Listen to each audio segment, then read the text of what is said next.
Hello students, അപ്പൊ നമ്മൾ പ്ലവക്ഷമ ബലം എന്ന പാഠല്ലേ പറഞ്ഞിട്ടുള്ളത്. അതിൽ ആദ്യത്തെ പാർട്ടായിട്ടുള്ള പ്ലവക്ഷമ ബലം അതെങ്ങനെ അളക്കുന്നു, അതിനെ സ്വാധീനിക്കുന്ന ഘടകങ്ങളൊക്കെ നമ്മൾ പറഞ്ഞു. ഇനി അതിന്റെ രണ്ടാമത്തെ ഭാഗമായിട്ടുള്ള ആർക്കിമിഡീസ് തത്വം, അതിലേക്കാണ് നമ്മൾ വരുന്നത്. ഓക്കെ, ആർക്കിമിഡീസ് തത്വം. ഈ ആർക്കിമിഡീസ് എന്ന് പറയുന്നത്, ഈ ആർക്കിമിഡീസ് തത്വം കൊണ്ടുവന്നിട്ടുള്ള ആളുടെ പേരാണ് ആർക്കിമിഡീസ്. ആർക്കിമിഡീസ് തത്വം.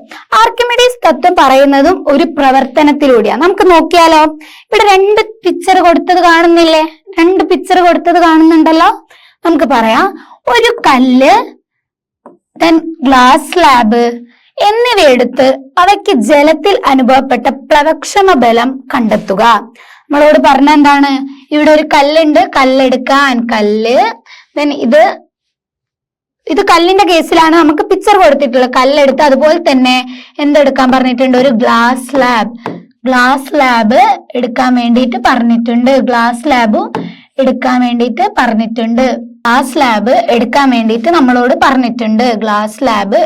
വേണ്ടിയിട്ട് പറഞ്ഞിട്ടുണ്ട്.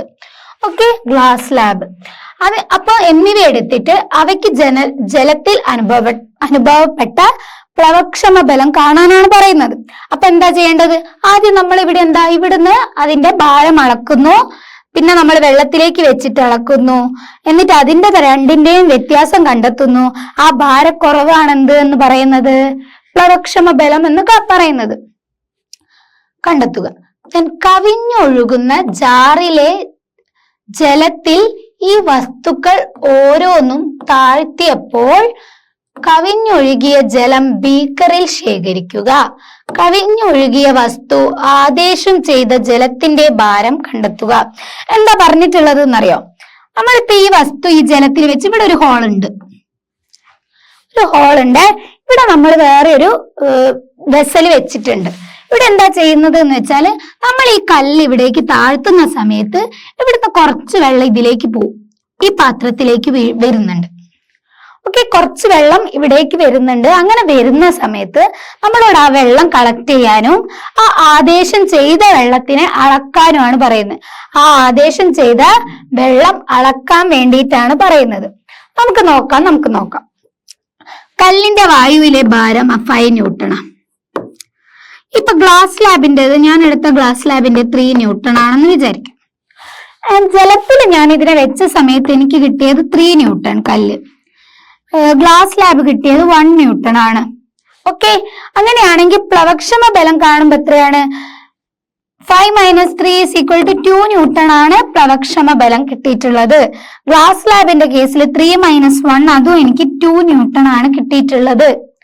ഓക്കെ, ഞാൻ എന്താ ചെയ്യുന്നത് എന്ന് വെച്ചാല്, അവിടെ കിട്ടിയിട്ടുള്ള വെള്ളം ആദേശം ചെയ്ത ജലത്തിന്റെ അളവ് മെഷർ ചെയ്ത് നോക്കി, അളന്ന് നോക്കി. ആദേശം ചെയ്ത ജലത്തിന്റെ ഭാരം ഞാൻ അളന്ന് നോക്കിയപ്പോ എനിക്ക് കിട്ടിയത് എന്താണ്? 2 ന്യൂട്ടൺ തന്നെയാണ്. 2 ന്യൂട്ടൺ തന്നെയാണ് ആ ജലത്തിന്റെ അളവ് എനിക്ക് കിട്ടിയിട്ടുള്ളത്. പ്ലവക്ഷമ ബലവും 2 കിട്ടി, ആദേശം ചെയ്ത ജലത്തിന്റെ ഭാരം എന്താണ്? 2 ന്യൂട്ടൺ തന്നെ എനിക്ക് കിട്ടിയിട്ടുള്ളത്. അപ്പൊ അതാണ് ആർക്കിമിഡീസ് പ്രിൻസിപ്പിൾ പറയുന്നത്.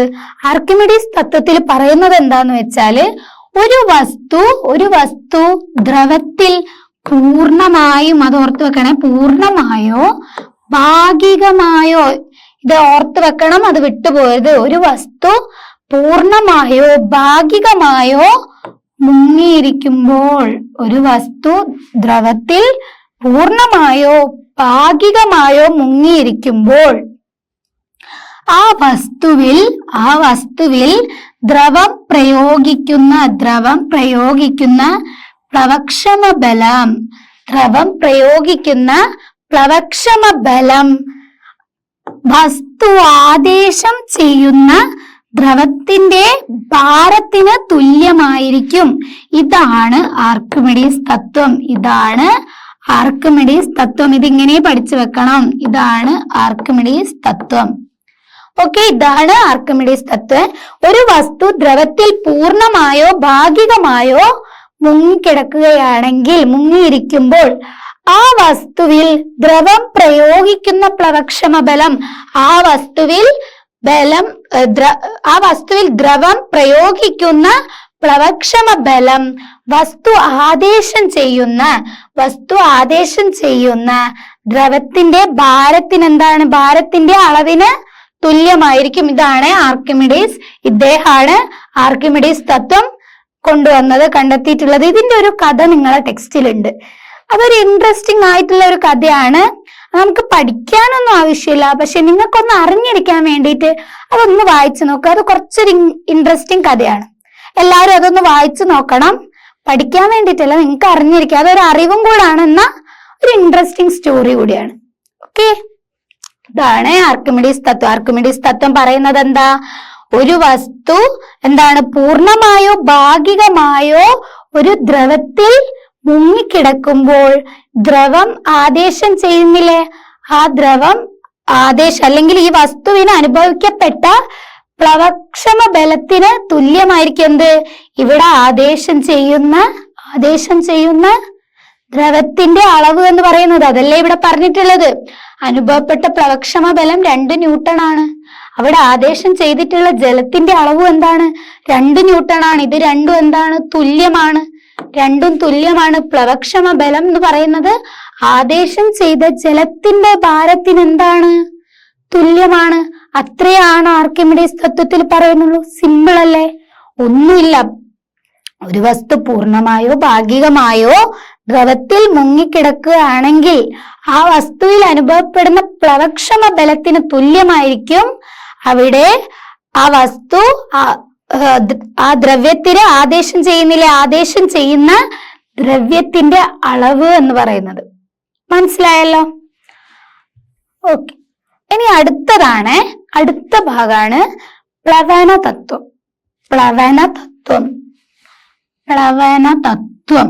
പ്രിൻസിപ്പിൾ ഓഫ് ഫ്ലോട്ടേഷൻ എന്നാണ് പറയാ. Principle of flotation, that is പ്ലവന തത്വം. ഓക്കെ, നമുക്ക് നോക്കാം.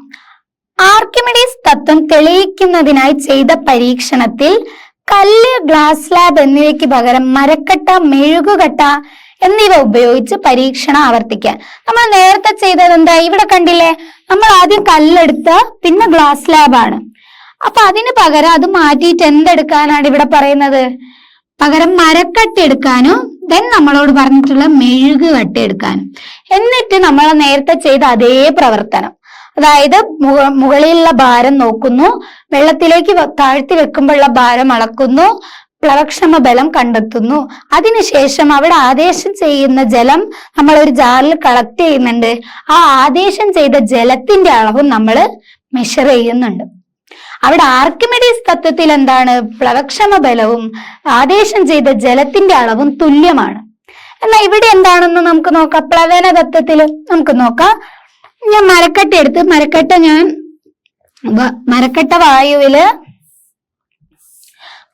വായുവില് ഞാൻ എടുത്തപ്പം അതിന്റെ ഭാരം എന്ന് പറയുന്നത് 4 ന്യൂട്ടൺ ആണ്. മെഴുകുകട്ട എടുത്ത സമയത്ത് അതൊരു 2 ന്യൂട്ടൺ ആണ്. 2 ന്യൂട്ടൺ ആണ്. ഇനി ഞാൻ ജലത്തിലെ ഭാരമാണ് മെഷർ ചെയ്യുന്നത്. ജലത്തിലെ ഭാരം അളന്നപ്പോ മരക്കട്ട എനിക്ക് കിട്ടിയത് 3 ന്യൂട്ടൺ ആണ്. അതേ സ്ഥാനത്ത് മെഴുകുകട്ടയുടെ ഭാരം എനിക്ക് കിട്ടിയത് 1 ന്യൂട്ടൺ ആണ്. 1 ന്യൂട്ടൺ ആണ്. മരക്കട്ടയുടെ നമുക്കൊരു 3.5 ആക്കാം, 2.5 ന്യൂട്ടൺ ആക്കാം. 2.5 ന്യൂട്ടൺ ആണ്. അതേ സ്ഥാനത്ത് എന്താണ്? മെഴുകുകട്ടയുടെ ഭാരം എന്ന് പറയുന്നത് എനിക്ക് 1 ന്യൂട്ടൺ ആണ് കിട്ടിയിട്ടുള്ളത്. ഓക്കെ, അപ്പൊ നമുക്കിനി പ്ലവക്ഷമ ബലം കാണണം. പ്ലവക്ഷമ ബലം കാണാൻ W1 മൈനസ് W2. അപ്പൊ 4 മൈനസ് 2.5 എന്ന് പറയുന്നത് എത്രയാണ്? 1.5 ആണ് കിട്ടിയിട്ടുള്ളത്. ഓക്കെ, then മെഴുകുകട്ടേന്റെ 2 മൈനസ് 1 എനിക്ക് 1 ന്യൂട്ടൺ ആണ് കിട്ടിയിട്ടുള്ളത്. ഇനി ഞാൻ ആദേശം ചെയ്ത ജലത്തിന്റെ ഭാരമാണ് അളക്കുന്നത്. ആദേശം ചെയ്ത ജലത്തിന്റെ ഭാരമാണ് ഞാൻ അളക്കുന്നത്. ആദേശം ചെയ്ത ജലത്തിന്റെ ഭാരമാണ് അളക്കുന്നത്. അപ്പൊ എന്താ? ഇതിന് തുല്യമായിരിക്കോ? ആർക്കിമിഡീസ് തത്വം പ്രകാരം തുല്യമാണ്. പക്ഷെ ഞാൻ ഇവിടെ അളന്നു നോക്കിയപ്പോ എന്താ സംഭവിച്ചത് എന്നറിയോ? മരക്കട്ടയുടെ കേസിൽ ഞാൻ വെള്ളത്തിന്റെ ഭാരം അല്ലെ അവിടെ ആദേശം ചെയ്ത ജലത്തിന്റെ ഭാരം അളന്നു നോക്കിയപ്പോൾ എനിക്ക് കിട്ടിയിട്ടുള്ളത് 1.2 ന്യൂട്ടൺ ആണ്. 1.2 ന്യൂട്ടൺ ആണ്. എന്നാൽ മെഴുകുകട്ടയുടെ കേസിൽ ഞാൻ അളന്നു നോക്കിയപ്പോ അവൾ ആദേശം ചെയ്ത ജലത്തിന്റെ അളവ് 1 ന്യൂട്ടൺ തന്നെയാണ് കിട്ടിയിട്ടുള്ളത്. 1 ന്യൂട്ടൺ തന്നെയാണ് കിട്ടിയിട്ടുള്ളത്. അപ്പൊ നമുക്കൊന്ന് നോക്കിയാലോ പ്ലവന തത്വം എന്താണ് പറയുന്നത് എന്ന്. അപ്പൊ പ്ലവന തത്വം, പ്രിൻസിപ്പിൾ ഓഫ് ഫ്ലോട്ടേഷൻ പറയുന്നത് എന്താണെന്ന് വെച്ചാൽ നമുക്ക് ആദ്യം നോക്കാം. ആദ്യം എന്താ പറയുന്നത്? ഒരു വസ്തു ദ്രവത്തിൽ പൊങ്ങിക്കിടക്കുമ്പോൾ വസ്തുവിന്റെ ഭാരവും വസ്തു ആദേശം ചെയ്യുന്ന ദ്രവത്തിന്റെ ഭാരവും തുല്യമായിരിക്കും. വസ്തു ആദേശം ചെയ്യുന്ന ജലത്തിന്റെ ഭാരവും എന്താണ്? തുല്യമായിരിക്കും. ഇതാണ് പ്ലവന തത്വം. ഇതാണ് എന്ത് എന്ന് പറയുന്നത്? പ്ലവന തത്വം എന്ന് പറയുന്നത്. ക്ലിയർ ആയോ? അതാണ് പ്ലവന തത്വം എന്ന് പറയുന്നത്. നമുക്ക് നോക്കാം. ഒരു ദ്രവത്തിൽ മുങ്ങിക്കിടക്കുന്ന വസ്തുവിൽ അനുഭവപ്പെടുന്ന പ്ലവക്ഷമ ബലം വസ്തുവിന്റെ ഭാരത്തേക്കാൾ കുറവായിരിക്കും.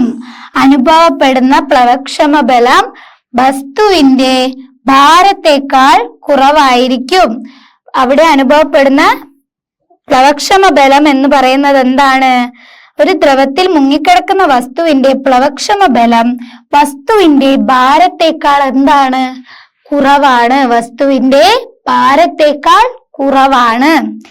എന്നാൽ ദ്രവത്തിൽ പൊങ്ങിക്കിടക്കുന്ന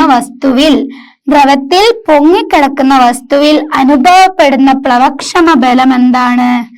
വസ്തുവിന്റെ ഭാരത്തിന് തുല്യമായിരിക്കും. വസ്തുവിന്റെ ഭാരത്തിന് ഏകദേശം തുല്യമായിരിക്കും. നോക്ക്, മെഴുകുകട്ട വെള്ളത്തിൽ പൊങ്ങി നിൽക്കുകയല്ലേ ചെയ്യുന്നത്.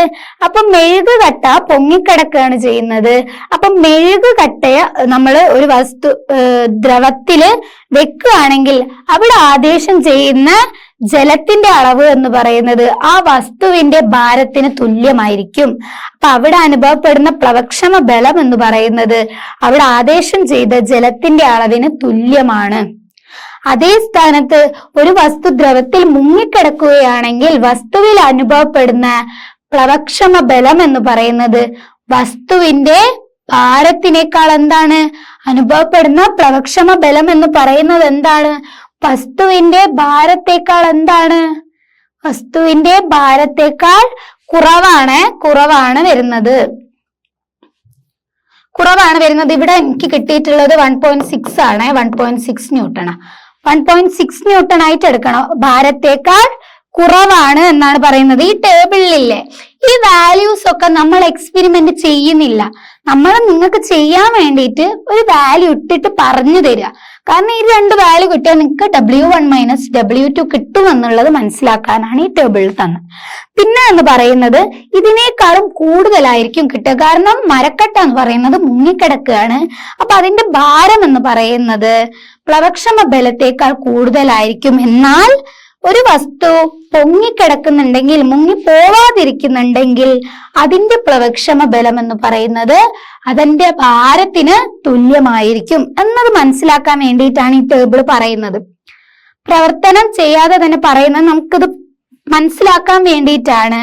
എങ്ങനെയാണ് ഈ വാല്യൂ തന്നാൽ ചെയ്യുക എന്നുള്ളത്, വാല്യൂ കിട്ടിയാൽ ചെയ്യുക എന്നുള്ളത്. ഓക്കെ, അപ്പൊ മെഴുകുകട്ട പൊങ്ങിക്കിടക്കുകയാണ്. അതുകൊണ്ടാണ് അതിന്റെ പ്ലവക്ഷമ ബലവും ഭാരവും എന്താണ്? ആദേശം ചെയ്ത ജലത്തിന്റെ ഭാരവും തുല്യമായത്. എന്നാൽ മരക്കട്ട മുങ്ങിക്കിടക്കുന്നുണ്ട്. അപ്പൊ പ്ലവന തത്വത്തിൽ പറയുന്നത് എന്താണ്? ഒരു ദ്രവത്തിൽ മുങ്ങിക്കിടക്കുന്ന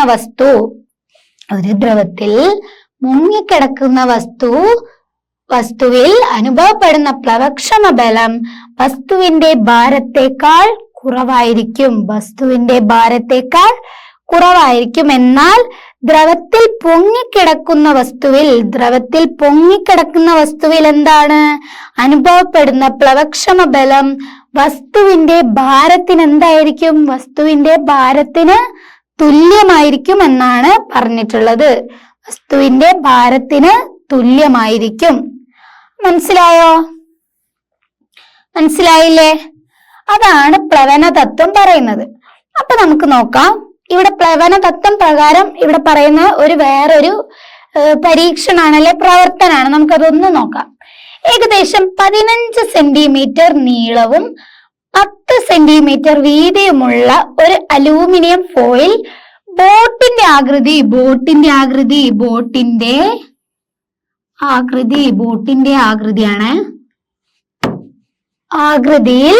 ാക്കി ജലോപരിതലത്തിൽ വെച്ചു നോക്കൂ. എന്താണ് നിരീക്ഷിക്കാൻ കഴിയുന്നത്? ജലത്തിന്റെ ഉപരിതലത്തിലല്ലേ ഇത് വെച്ചിട്ടുള്ളത്. എന്താ നിരീക്ഷിക്കാൻ കഴിയുന്നത്? അത് മുങ്ങിപ്പോകുന്നുണ്ടോ? ഇല്ല. അതെന്താ? പൊങ്ങിക്കിടക്കുന്നുണ്ട്. അതല്ലേ നമ്മൾ നിരീക്ഷിക്കുന്നത്. അടുത്തത്, ബോട്ടിനുള്ളിൽ 100 ഗ്രാം മാസുള്ള ഒരു തൂക്കുകട്ടി വെക്കുകയും ബോട്ട് മുങ്ങിപ്പോകാത്തത് എന്തായിരിക്കും? ഇതിൽ ഞാൻ എന്താക്കി, 100 ഗ്രാം മാസുള്ള ഒരു തൂക്കുകട്ട ആ ബോട്ടിലേക്ക് ഇട്ട്. അങ്ങനെ ഇടുന്ന സമയത്ത് അത് മുങ്ങിപ്പോകില്ല. അതിന് കാരണം എന്തായിരിക്കും എന്നാണ് ചോദിച്ചിട്ടുള്ളത്. ഇനി അടുത്തതാണ്, ഇതേ അലൂമിനിയം ഫോയിൽ നന്നായി ചുരുട്ടിയ ശേഷം ജലോപരിതലത്തിൽ വെച്ച് നോക്കിയാലോ? അതേ അലൂമിനിയം ഫോയിൽ ഞാൻ എന്താക്കി, നല്ലോണം ചുരുട്ടിയിട്ട് ഈ വെള്ളത്തിന്റെ മുകളിൽ വെച്ച് നോക്കി. എന്താ സംഭവിക്കുക? ഈ 3 കേസിലും എന്താ സംഭവിക്കുക എന്നുള്ളതാണ് നമ്മൾ പറയുന്നത്. അതിനുള്ള കാരണം ഓക്കെ. ബോട്ടിന്റെ രൂപത്തിലാക്കിയപ്പോൾ അലൂമിനിയം ഫോയിൽ അതിന്റെ തുല്യ ഭാരം ജലത്തെ ആദേശം ചെയ്യുന്നു. പ്ലവന തത്വത്തിൽ പറയുന്നത് അതല്ലേ. അതായത് പൊങ്ങിക്കിടക്കുന്ന ഒരു വസ്തു ജലോപരിതലത്തിൽ പൊങ്ങിക്കിടക്കുകയാണെങ്കിൽ അവിടെ അത് ആദേശം ചെയ്യുന്ന ജലത്തിന്റെ അളവ് എന്ന് പറയുന്നത് എന്തായിരിക്കും? ജലത്തിന്റെ അളവ് തുല്യമായിരിക്കും. ജലത്തിന്റെ അളവ് ആദേശം ചെയ്യുന്നത് എന്താണ്? തുല്യമായിരിക്കും. ബോട്ടിനുള്ളിൽ ഭാരം വെച്ചപ്പോഴും ബോട്ടിന്റെയും തൂക്കുകട്ടയുടെയും ആകെ ഭാരത്തിന് തുല്യമായ ജലത്തെ ബോട്ടിന് ആദേശം ചെയ്യാൻ കഴിയുന്നു. ഈ ബോട്ടിൽ തൂക്കുകട്ട വെച്ചല്ലോ. അപ്പൊ ഈ ബോട്ടിന്റെ ഭാരത്തിന്റെയും തൂക്കുകട്ടയുടെ ഭാരത്തിന്റെയും തുല്യമായ അളവിന് അനുസരിച്ചുള്ള ജലം എന്താവും? ആദേശം ചെയ്യപ്പെടും. ഈ ബോട്ടിന്റെയും തൂക്കുകട്ടയുടെയും വെയിറ്റിന്, ഭാരത്തിന് തുല്യമായിട്ടുള്ള അത്രയും ജലം എന്താണ്? ആദേശം ചെയ്യപ്പെടുന്നുണ്ട്. ഓക്കെ. then അലൂമിനിയം ഫോയിൽ ആദേശം ചെയ്ത ജലത്തിന്റെ വ്യാപ്തം ചുരുട്ടിയ രൂപത്തിലാക്കിയുള്ള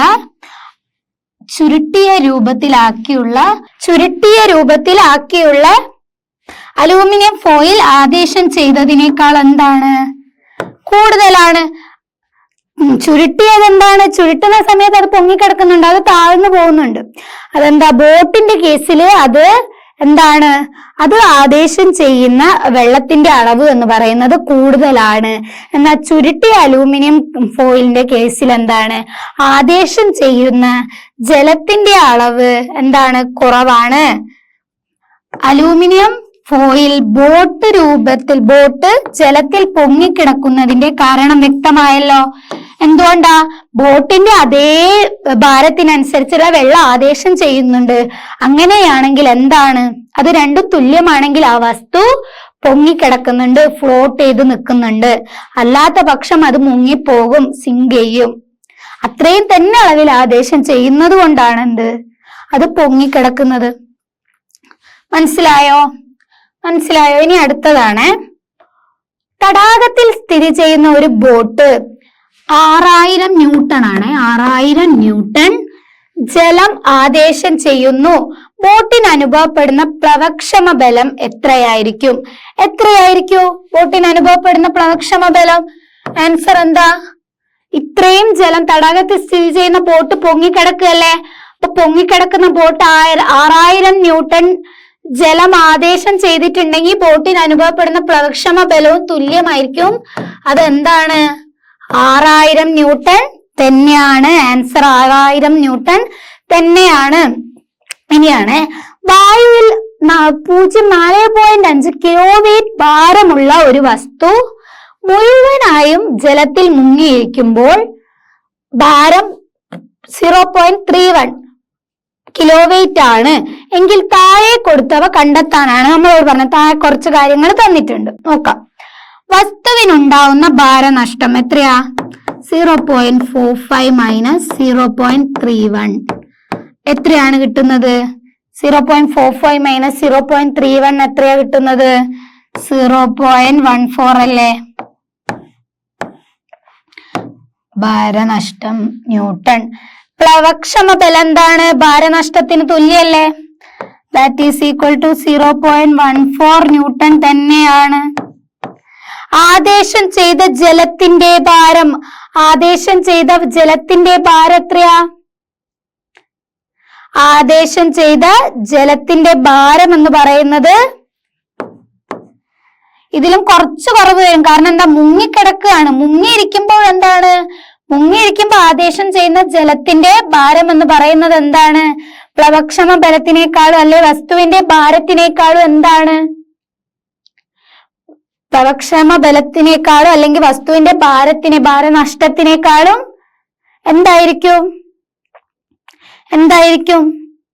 കൂടുതലായിരിക്കും. ചെറിയൊരു വ്യത്യാസം വരും. അതേ സ്ഥാനത്ത് അത് പൊങ്ങിക്കിടക്കുകയാണെങ്കിൽ എന്താ? തുല്യമായിരിക്കും. കുറവായിരിക്കും എന്നുള്ളത് എഴുതിയാൽ മതി. ആദേശം ചെയ്യുന്ന ജലത്തിന്റെ അളവ് കൂടുതലായിരിക്കും. കൂടുതൽ.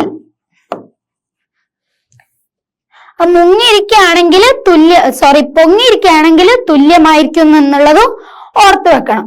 ഇനി അടുത്തതാണ് ഇപ്പൊ നമ്മൾ പറഞ്ഞിട്ടുള്ളത് എന്താണ്? പ്ലവന തത്വം. പ്ലവന തത്വം പറഞ്ഞു, പ്ലവന തത്വത്തിലുള്ള പോയിന്റ് പറഞ്ഞു.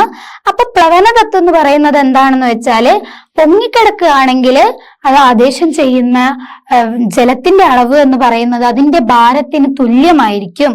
എന്നാൽ മുങ്ങിക്കിടക്കുകയാണെങ്കിൽ അത് തുല്യമായിരിക്കും. എന്താണ്? ആദേശം ചെയ്യുന്ന ജലത്തിന്റെ അളവ് എന്ന് പറയുന്നത് എന്താണ്? ജലത്തിന്റെ അളവ് എന്ന് പറയുന്നത് അതിലും കുറവായിരിക്കും എന്നാണ് പറയുന്നത്. ആദേശം ചെയ്യുന്ന ജലത്തിന്റെ അളവ് എന്ന് പറയുന്നത് അതിന്റെ ഭാരത്തിന് തുല്യമായിരിക്കില്ല എന്നാണ് പറയുന്നത്. ഓക്കെ, അടുത്തതാണ് ആപേക്ഷിക സാന്ദ്രത. ആപേക്ഷിക സാന്ദ്രത അടുത്ത നമ്മൾ ഡിസ്കസ് ചെയ്യുന്നതാണ്. ആപേക്ഷിക സാന്ദ്രത, അതാണ് റിലേറ്റീവ് ഡെൻസിറ്റി എന്ന് പറയും. നോക്കാം. എല്ലാ ദ്രാവകങ്ങൾക്കും ഒരേ സാന്ദ്രതയാണോ? എല്ലാ ദ്രാവകങ്ങൾക്കും ഒരേ സാന്ദ്രതയാണോ? നേരത്തെ നമ്മൾ നോക്കിയല്ലോ. പൂരിത, ഉപ്പ് ലായനി, ജലം, ഗ്ലിസറിൻ ഒക്കെ നോക്കി, ഒരു പട്ടികയും കണ്ടല്ലോ. അപ്പൊ ഇതിനൊക്കെ പറയുന്നത് എന്താണ്? വ്യത്യസ്ത സാന്ദ്രതയാണ്. അപ്പൊ എല്ലാ ദ്രാവകങ്ങൾക്കും ഒരേ സാന്ദ്രത അല്ല. പട്ടിക 5.3 നൽകിയ വിവരങ്ങൾ അടിസ്ഥാനപ്പെടുത്തി മണ്ണെണ്ണ, വെളിച്ചെണ്ണ, ഗ്ലിസറിൻ, പൂരിത ഉപ്പുലായനി. മണ്ണെണ്ണ, വെളിച്ചെണ്ണ, ഗ്ലിസറിൻ, പൂരിത ഉപ്പുലായനി എന്നിവയെ ജലത്തേക്കാൾ സാന്ദ്രത കൂടിയവ, കുറഞ്ഞവ എന്നിങ്ങനെ തരംതിരിക്കാൻ നമ്മളോട് പറഞ്ഞിട്ടുള്ളത്. നമ്മുടെ ഈ ഒരു ടേബിളില്ലേ, ഇത് നോക്കിയിട്ട് ജലത്തേക്കാൾ സാന്ദ്രത കൂടിയത് എന്ന് പട്ടികയാക്കാനും ജലത്തേക്കാൾ സാന്ദ്രത കുറഞ്ഞത് എന്ന രീതിയിൽ പട്ടികയാക്കാനും. അപ്പൊ നമുക്കറിയാം ജലത്തിന്റെ സാന്ദ്രത 1000. അത് ഓർത്ത് വെക്കണം. ജലത്തിന്റെ സാന്ദ്രത എന്ന് പറയുന്നത് 1000 ആണ്. പൂരിത ഉപ്പുലായനിയുടേത് 1025 ആണ്. മണ്ണെണ്ണയുടേത് 810 ആണ്. ഗ്ലിസറിൻ 1260, വെളിച്ചെണ്ണ 920. ഇനി നമുക്ക് നോക്കാം. ജലത്തേക്കാൾ സാന്ദ്രത കൂടിയവ 1000-നേക്കാൾ കൂടുതലുള്ളതല്ലേ? ഇവിടെ ഏതൊക്കെയാണ് വരുന്നത്? പൂരിത ഉപ്പുലായനി, ദെൻ ഗ്ലിസറിൻ. നോക്കാം. പൂരിത ഉപ്പുലായനി,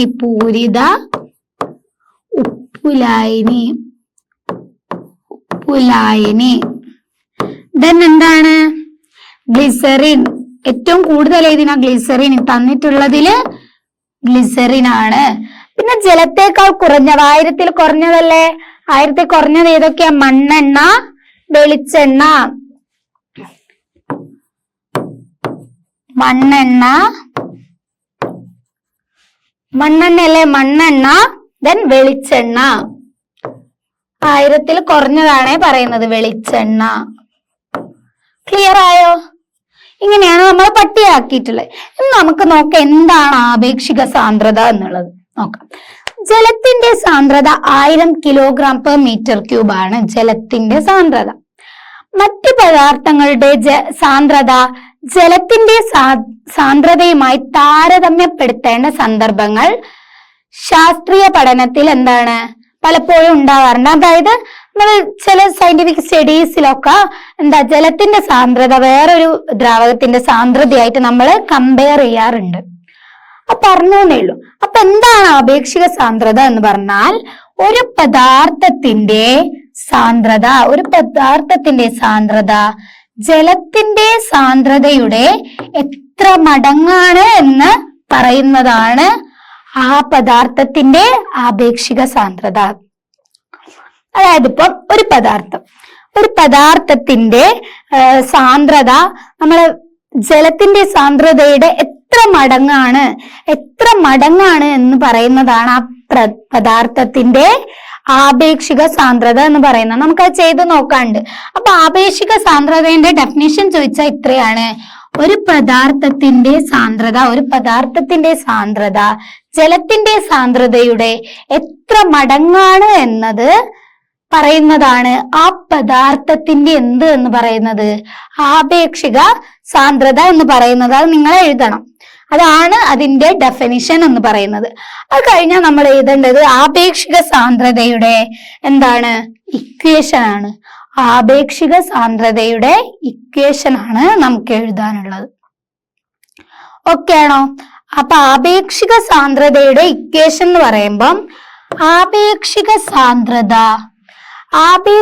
സാന്ദ്രത ഈക്വൽ ടു പദാർത്ഥത്തിന്റെ സാന്ദ്രത ഡിവൈഡഡ് ബൈ ജലത്തിന്റെ സാന്ദ്രത. അപ്പൊ നമ്മളോട് പറയുന്നത് എന്താണെന്ന് വെച്ചാൽ ആപേക്ഷിക സാന്ദ്രത എന്ന് പറയുന്നത് എന്താണ്? പദാർത്ഥത്തിന്റെ സാന്ദ്രത ബൈ ജലത്തിന്റെ സാന്ദ്രത. ഇത് വെച്ചിട്ട് പ്രോബ്ലം ചോദിക്കാറുണ്ട്. അപ്പൊ അത് ചെയ്യാൻ നമ്മൾ പഠിക്കണം. അതുപോലെ ആപേക്ഷിക സാന്ദ്രത എന്താന്ന് ചോദിച്ചാൽ ഈ ഡെഫിനിഷൻ എഴുതുക, അതിനുശേഷം ഈ ഒരു ഇക്വേഷൻ എഴുതി വെക്കുക. അപ്പൊ ഞാൻ ചോദിക്കട്ടെ, പദാർത്ഥത്തിന്റെ സാന്ദ്രതയാണല്ലോ. സാന്ദ്രതയുടെ യൂണിറ്റ് എന്താ? kg/m³. താഴെ ജലത്തിന്റെ സാന്ദ്രതയാണല്ലോ, അതിന് യൂണിറ്റ് ഉണ്ടല്ലോ, kg/m³.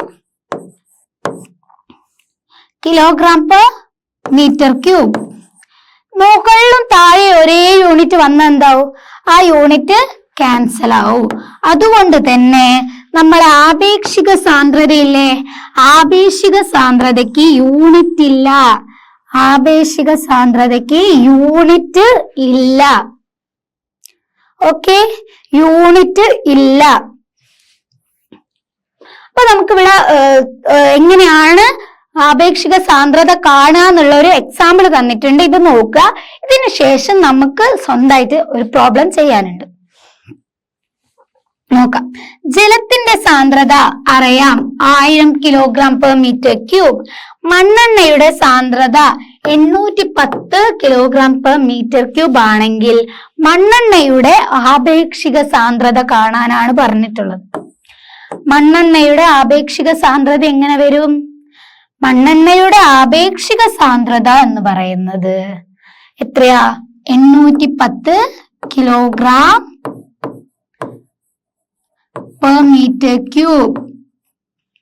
ഡിവൈഡഡ് ബൈ ജലത്തിന്റെ എത്രയാ?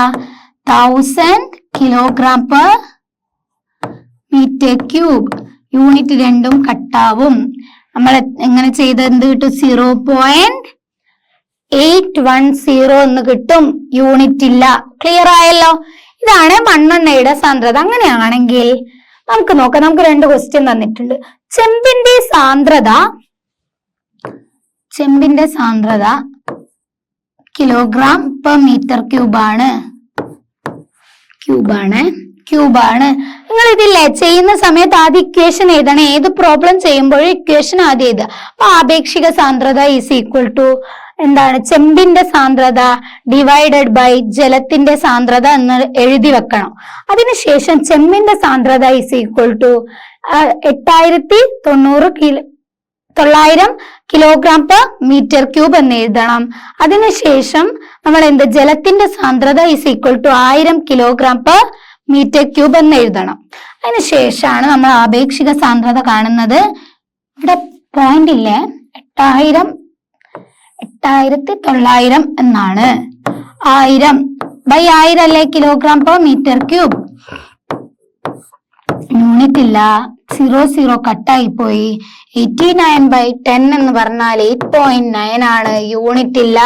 അപ്പൊ നമുക്ക് കിട്ടി ചെമ്പിന്റെ ആപേക്ഷിക സാന്ദ്രത എന്ന് പറയുന്നത് 8.9 ആണ് എന്നുള്ളത് നമുക്ക് കിട്ടിയിട്ടുണ്ട്. ഇനി ഒന്ന് നമുക്ക് അടുത്ത ക്വസ്റ്റ്യനിലേക്ക് പോയാലോ? അടുത്ത ക്വസ്റ്റ്യനിൽ പറയുന്നത് മെർക്കുറിയാണ്. മെർക്കുറിയുടെ ആപേക്ഷിക സാന്ദ്രതയാണ് തന്നിട്ടുള്ളത്. നമുക്ക് എഴുതി നോക്കാം. ആപേക്ഷിക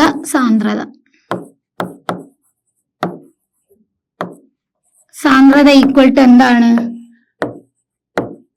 വസ്തുവിന്റെ സാന്ദ്രത ബൈ ജലത്തിന്റെ. ഷോർട്ടായിട്ട് എഴുതുകയാണ് ഞാൻ ഇക്വേഷൻ. മൊത്തം എഴുതിയിട്ടില്ല, ജസ്റ്റ് വസ്തു എന്നൊക്കെ എഴുതി വെച്ചിട്ടുള്ളൂ. അപ്പൊ നമുക്ക് തന്നിട്ടുള്ളത് എന്താണ്? തന്നിട്ടുള്ളത് ആപേക്ഷിക സാന്ദ്രതയാണ് തന്നിട്ടുള്ളത്. അതെത്രയാ തന്നിട്ടുള്ളത്? 13.6 ആണ് മെർക്കുറിൻ്റെത് തന്നിട്ടുള്ളത്. 13.6 13.6 എന്നാണ് തന്നിട്ടുള്ളത്. 13.6 ആണ്. ആപേക്ഷിക സാന്ദ്രത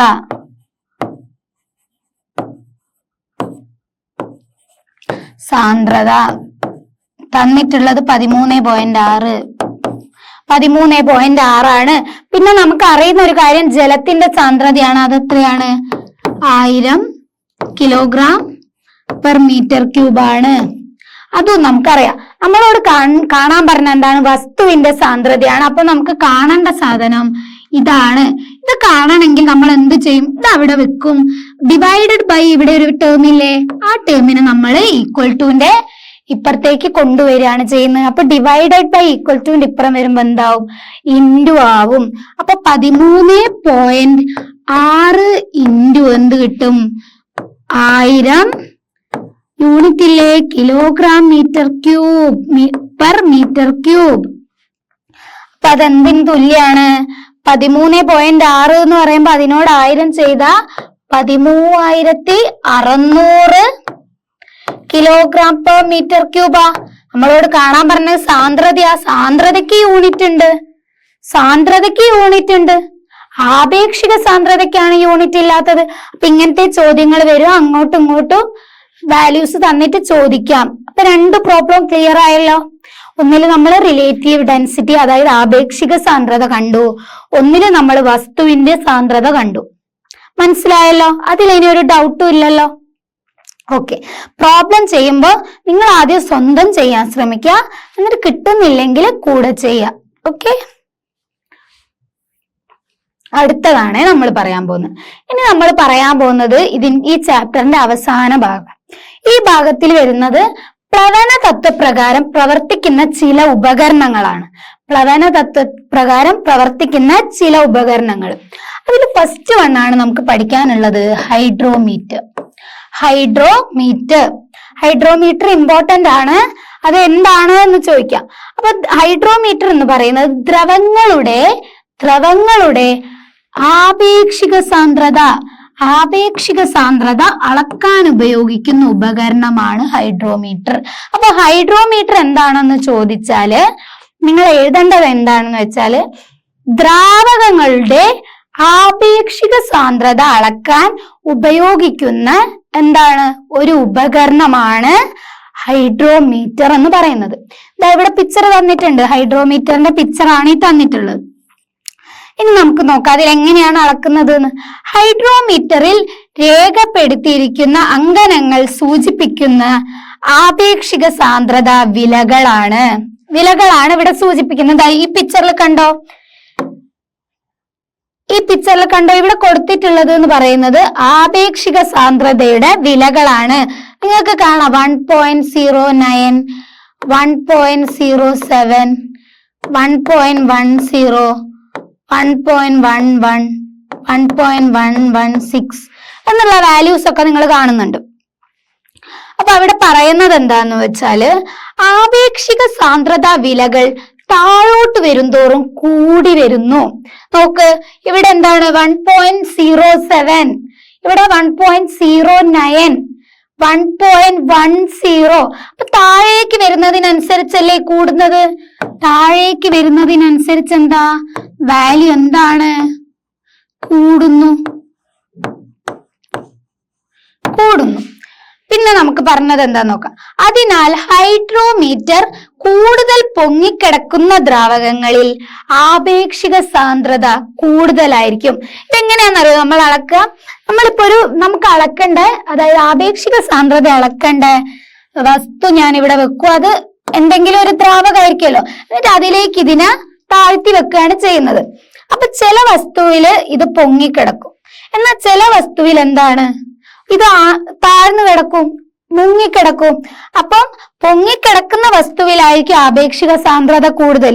അതെന്താന്ന് വെച്ചാൽ ഇവിടെ നോക്ക്, സപ്പോസ് ഞാൻ ഇതിനെ മുക്കി വെച്ചു, അത് ഇവിടെ വരെ അതിന്റെ വെള്ളം മുങ്ങി നിന്നെന്ന് വിചാരിച്ചു. ഞാൻ ആദ്യം ചെയ്തപ്പം ആ വസ്തു ഇത്രയും ഹൈഡ്രോമീറ്റർ മുങ്ങിക്കിടക്കുകയാണ് ആ വസ്തുവിൽ.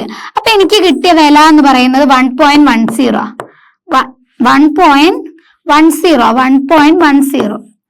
അതേ സ്ഥാനത്ത് ഞാൻ വേറൊരു വസ്തുവിലേക്ക് മുക്കി വെച്ചപ്പോ എനിക്ക് കിട്ടിയ വാല്യൂ എന്ന് പറയുന്നത് ഇവിടെയാ. ഇത്രയും അത് മുങ്ങി നിന്നിട്ടുണ്ട്. എനിക്ക് കിട്ടുന്ന വാല്യൂ 1.07 ആണ്. 1.07 ഉം 1.10 ആണ് കിട്ടുന്നത്. 1.07 ഉം 1.10 ആണ് കിട്ടിയത്. അപ്പൊ എന്താണ്, അത് പൊങ്ങിക്കിടക്കുമ്പോഴാണ് ആപേക്ഷിക സാന്ദ്രതയുടെ വില കൂടുതല്. അത് കൂടുതൽ താഴേക്ക് പോകുന്നു, മുങ്ങിക്കിടക്കുന്നതിനനുസരിച്ച് എന്താണ്, നമ്മളെ ഹൈഡ്രോമീറ്റർ മുങ്ങിക്കിടക്കുന്നതിനനുസരിച്ച് ആപേക്ഷിക സാന്ദ്രതയുടെ വില കുറവാണ്. മുകളിലേക്ക് വരുംതോറും ആപേക്ഷിക സാന്ദ്രതയുടെ വില എന്ന് പറയുന്നത് എന്താണ്, കുറഞ്ഞു വരികയാണ്. താഴേക്ക് പോകുന്തോറും ആപേക്ഷിക സാന്ദ്രതയുടെ വില കൂടി വരികയാണ്. ഇത്രയാണ് ഹൈഡ്രോമീറ്ററിൽ പറയാനുള്ളത്. ഹൈഡ്രോമീറ്റർ എന്ന് പറയുന്നത് നമ്മളെ ദ്രാവകങ്ങളുടെ ആപേക്ഷിക സാന്ദ്രത അളക്കാൻ ഉപയോഗിക്കുന്ന ഒരു ഉപകരണമാണ്. അത് വർക്ക് ചെയ്യുന്നത്, അത് പ്രവർത്തിക്കുന്നത് പ്ലവന തത്വപ്രകാരമാണ് എന്നും, എന്നിട്ട് അതിന്റെ താഴേക്ക് പോകുന്തോറുമാണ് ആപേക്ഷിക സാന്ദ്രതയുടെ വില കൂടുതൽ. അപ്പൊ കുറച്ച് മുങ്ങി നിൽക്കുന്ന സാധനമാണെങ്കിൽ അതിന് കൂടുതൽ ആപേക്ഷിക സാന്ദ്രതയാണെന്നും, നല്ല രീതിയിൽ മുങ്ങിക്കിടക്കുന്നുണ്ടെങ്കിൽ അതിന് കുറവ് ആപേക്ഷിക സാന്ദ്രതയാണെന്നുള്ളത് മനസ്സിലാക്കാം. അത് കഴിഞ്ഞാൽ പറയുന്ന നമ്മളെ രണ്ടാമത്തെ ഇൻസ്ട്രുമെന്റ് ആണ് ലാക്ടോമീറ്റർ. ലാക്ടോമീറ്റർ എന്താണ്, പാലിന്റെ ആപേക്ഷിക സാന്ദ്രത അളക്കുന്നതിനായുള്ള ഉപകരണമാണ്. പാലിന്റെ ആപേക്ഷിക സാന്ദ്രത അളക്കുന്നതിനായിട്ടുള്ള ഉപകരണമാണ് എന്ത്, ലാക്ടോമീറ്റർ എന്ന് പറയുന്നത്. തത്വത്തിൽ ഇതൊരു ഹൈഡ്രോമീറ്റർ തന്നെയാണ്. ലാക്ടോമീറ്റർ എന്താണ്, ഒരു ഹൈഡ്രോമീറ്റർ ആണ്. പാലൊരു ദ്രാവകല്ലേ, ഹൈഡ്രോമീറ്റർ എന്താ, ദ്രാവകത്തിലെ ആപേക്ഷിക സാന്ദ്രത അളക്കുന്ന ഉപകരണം. എന്നാൽ ലാക്ടോമീറ്റർ എന്ന് പറയുന്നത് പാലിന്റെ മാത്രം ആപേക്ഷിക സാന്ദ്രത അളക്കുന്ന ഒരു ഉപകരണമാണ്. അപ്പൊ എന്താണ്, ലാക്ടോമീറ്റർ തത്വത്തിൽ എന്താണ്, ഒരു ഹൈഡ്രോമീറ്റർ തന്നെയാണ്. ഇതും പ്രവർത്തിക്കുന്നത് എന്താണ്, പ്ലവന തത്വപ്രകാരമാണ്. ഇത്രയും കാര്യങ്ങളൊക്കെ ചോദിച്ച് എഴുതണേ. ഇതാണ് നമ്മളെ ഹൈഡ്രോമീറ്ററിന്റെ പിക്ചർ നോക്കാം. പാലിൽ വെള്ളം ചേർത്ത് വിൽക്കുന്നത് കുറ്റകരമാണെന്ന് അറിയാമല്ലോ. പാലിൽ വെള്ളം ചേർക്കുന്നത് എന്താ? ശരിക്കും കുറ്റകരമായിട്ടുള്ള ഒരു കാര്യമാണ്. പാലിൽ ശരിക്കും വെള്ളം ചേർക്കുക എന്ന് പറയുന്നത് ഒരു തെറ്റായിട്ടുള്ള കാര്യം. അപ്പൊ പാലിൽ വെള്ളം ചേർത്തിട്ടുണ്ടോ എന്ന് നമ്മൾ എങ്ങനെയാ മനസ്സിലാക്കുക? എങ്ങനെ മനസ്സിലാക്കുക? അതിന് സഹായിക്കുന്ന ഒരു ഉപകരണമാണ് നമ്മളെ ലാക്ടോമീറ്റർ എന്ന് പറയുന്നത്. നമുക്ക് നോക്കാം. നമ്മളിപ്പോ ഇവിടെ ഒരു പാലെടുത്ത് വെച്ചിട്ട് ലാക്ടോമീറ്റർ അതിലേക്ക് ഡിപ്പ് ചെയ്ത് കഴിഞ്ഞാല് ലാക്ടോമീറ്ററിന്റെ റീഡിങ് എനിക്ക് ഈ ഒരു റേഞ്ചിലാണ് കിട്ടുന്നതെങ്കിൽ എന്താണ്? അവിടെ മായം ചേർത്തിട്ടില്ല, മൊത്തത്തിൽ അളവ് എന്താണെന്ന് എനിക്ക് പറയാൻ പറ്റും. പാല് തന്നെയാണ്, വെള്ളത്തിന്റെ അളവ് അതിലില്ല എന്ന് പറയാം. പക്ഷെ അതിന് മുക്കി വെച്ചപ്പോ ഇത്രയും മുങ്ങിക്കിടന്നിട്ടുണ്ട്, എനിക്ക് എന്ത് പറയാം? 25% വെള്ളം ചേർത്തിട്ടുണ്ട്, 75% പാലുള്ളൂ. എന്നാ ഇവിടെയാണ് കിട്ടുന്നെങ്കിൽ എനിക്ക് എന്ത് പറയാ? 50% വെള്ളവും 50% പാലും ആണെന്നുള്ള കാര്യം എനിക്ക് പറയാൻ സാധിക്കും. അങ്ങനെ മുകളിലേക്ക് പോകുന്നതിനനുസരിച്ച് എനിക്ക് എന്ത് പറയാം? പാലിൽ വെള്ളം കൂടുതൽ ചേർത്തിട്ടുണ്ട്. അപ്പൊ എനിക്ക് ഈ ലാക്ടോമീറ്റർ വെച്ചിട്ട് ഈ മായം ചേർത്താൽ, പാലിൽ വെള്ളം ചേർത്താൽ എനിക്ക് അറിയാൻ സാധിക്കുമല്ലോ. എനിക്ക് അങ്ങനെ ഒരാൾ കുറ്റം ചെയ്താൽ അത് കണ്ടുപിടിക്കാൻ സാധിക്കുമല്ലോ. അപ്പൊ പാലില് വെള്ളം ചേർത്തിട്ടുണ്ടോ എന്ന് കണ്ടുപിടിക്കാൻ നമ്മളെ സഹായിക്കുന്ന ഒരു ഉപകരണമാണ് ലാക്ടോമീറ്റർ. അപ്പൊ അത് വെച്ചിട്ടുള്ള ചോദ്യമാണ്. ശുദ്ധമായ പാലിലും ചേർത്ത പാലിലും വെള്ളം ചേർത്ത പാലിലാണ്, ഇവിടെ വെള്ളം വിട്ടുപോയതാ. വെള്ളം ചേർത്ത പാലിലും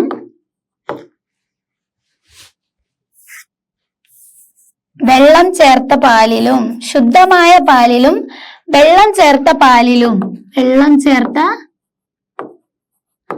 വെള്ളം ചേർത്ത പാലിലും ലാക്ടോമീറ്റർ കാണിക്കുന്ന റീഡിംഗ് തുല്യമായിരിക്കുമോ? എന്തുകൊണ്ട്? വെള്ളം ചേർത്ത പാലിലും ശുദ്ധമായ പാലിലും ലാക്ടോമീറ്റർ ഒരേ റീഡിംഗ് ആണോ കാണിക്കുക? അല്ല, ശുദ്ധമായ പാലില് താഴെയാണ് റീഡിംഗ്, എന്നാൽ വെള്ളം ചേർക്കുന്നതിനനുസരിച്ച് അതിന്റെ റീഡിംഗ് മുകളിലേക്ക് വരുന്നുണ്ട്. ഓക്കെ, തുല്യമായിരിക്കില്ല.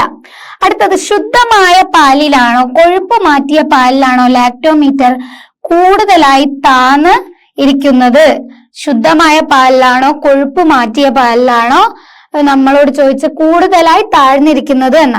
അതായത് നമ്മളെ ശുദ്ധമായ പാലിനാണ് സാന്ദ്രത കൂടുതൽ ഉണ്ടാവുക കൊഴുപ്പ് മാറ്റിയ പാലിനേക്കാൾ.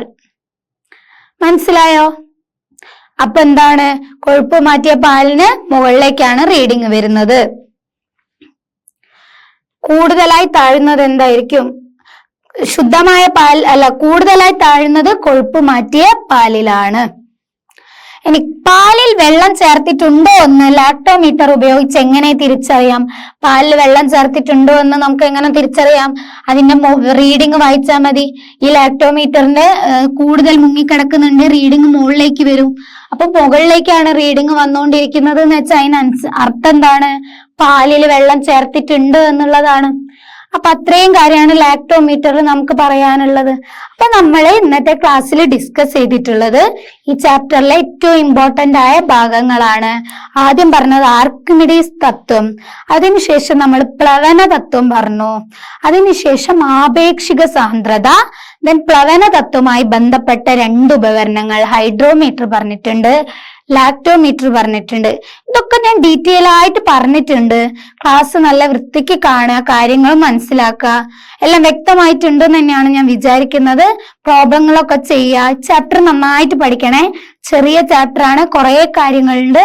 നിങ്ങൾക്കിത് നല്ലോണം പഠിച്ചാൽ നല്ലോണം മാർക്ക് സ്കോർ ചെയ്യാൻ പറ്റുന്ന ചാപ്റ്റർ ആണ്. വലിയ ബുദ്ധിമുട്ടൊന്നുമുള്ള ഭാഗങ്ങളൊന്നും അല്ല. മനസ്സിലാക്കി നല്ല രീതിയിൽ എല്ലാവരും പഠിക്കുക. അപ്പൊ ഇതുവരെ എടുത്തതെല്ലാം വ്യക്തമായി എന്ന് വിചാരിക്കുന്നു. അങ്ങനെ നമ്മളെ 5th ചാപ്റ്റർ ഇവിടെ കംപ്ലീറ്റ് ആയിട്ടുണ്ട്. അപ്പൊ അത്രയേ ഉള്ളൂ. Thank you. അടുത്ത ക്ലാസ് കാണാം.